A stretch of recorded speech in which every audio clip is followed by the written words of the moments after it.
Thank you so much for joining me. In this segment about bonding, we're going to be zeroing in on the use of formal charges. Now, a formal charge is more of an accounting process than it is anything. And so I like to actually think of it as a prenup. What we're going to do is we're going to use it when we're looking at more than one Lewis dot structure. But this time, unlike in the case of resonance, the possibilities are not equal energy. So we're going to have to make a choice of these. And so the question is, how do you decide what is most likely? And there's a couple of ways you can do that.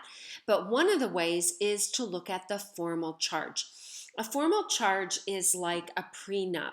What you want to do is see what people come into the marriage with, and they get half of what was joint, and they're going to come away. The goal is to have the divorce be as equitable as possible.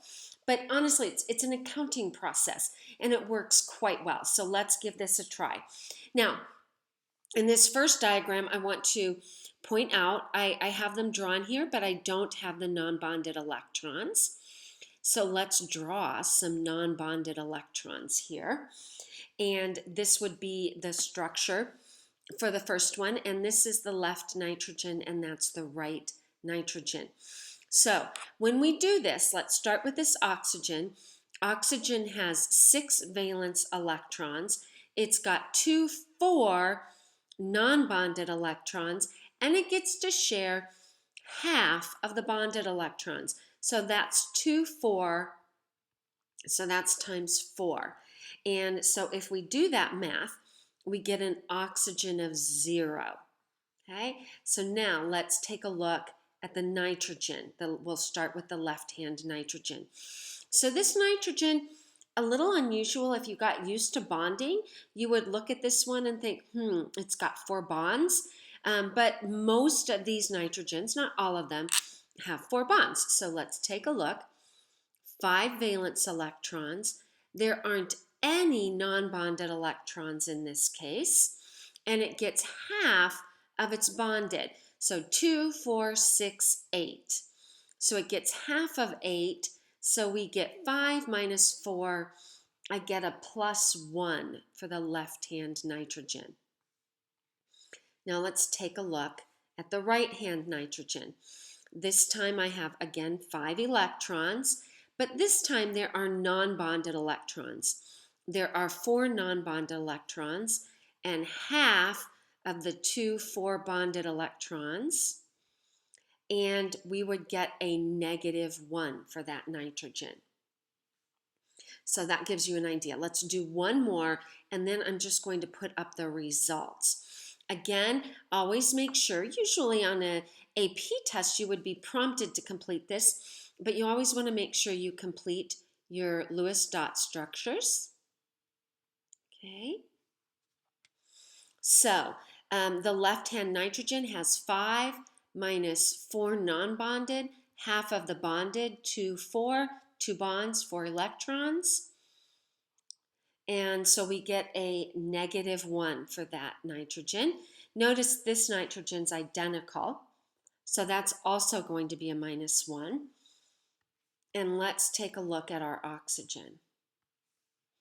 So 6 minus no non-bonded, that's a 0, and half of the bonded, 2 4 6 8. So I get +2. We're already seeing a little bit of what I hope some logic coming into play. For one, is it really likely that the most electronegative is going to be in the center? Probably not. So let's keep going, but I'm hoping you're starting to think along those lines. So now if we completed this, +1, -2, -1, -1, +1, 0, 0, I want you to check those calculations and make sure they're correct, and that would be a good check whether or not you got this concept. All right, now we've got all these numbers. What do we do with these numbers?